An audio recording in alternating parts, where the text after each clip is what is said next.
পুরুষদের ধ্বংসের 8টি কারণ। নাম্বার 1, নেশায় আসক্তি, যেমন সিগারেট, মদ ইত্যাদি। তোমরা নিজেদেরকে হত্যা করো না, সূরা নিসা আয়াত নম্বর 29। নাম্বার 2, কাঁচা হলুদ ও লাল কালারের পোশাক পরিধান করা, মুসলিম হাদিস নম্বর 2077। নাম্বার 3, পুরুষ হয়েও কুল্ঠা ব্যবহার করা, ইবনে মাজাহ হাদিস নম্বর 3595। আবু দাউদ হাদিস নম্বর 4057। নাম্বার 4, যেসব পুরুষ নারীদের সাজগোজ অনুকরণ করে, নাক কান ফুটো করে, আবু দাউদ হাদিস নম্বর 4097।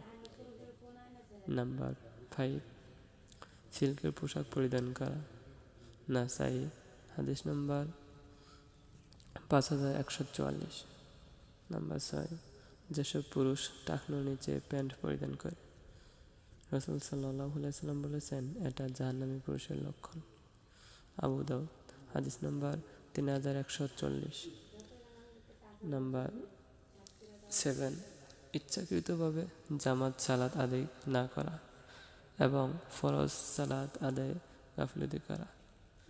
কেননা যে ইচ্ছাকৃতভাবে সালাত ছাড়ল সে কাফেরের কাজ করল। তিরমিজি হাদিস নম্বর 2619। নাম্বার 8, দৃষ্টি সংযত রাখতে না পারা। নিশ্চয় চোখ, কান ও অন্তঃকরণ এদের প্রত্যেকটি হিসাব দিতে হবে। সূরা বনী ইসরাঈল আয়াত নম্বর 36।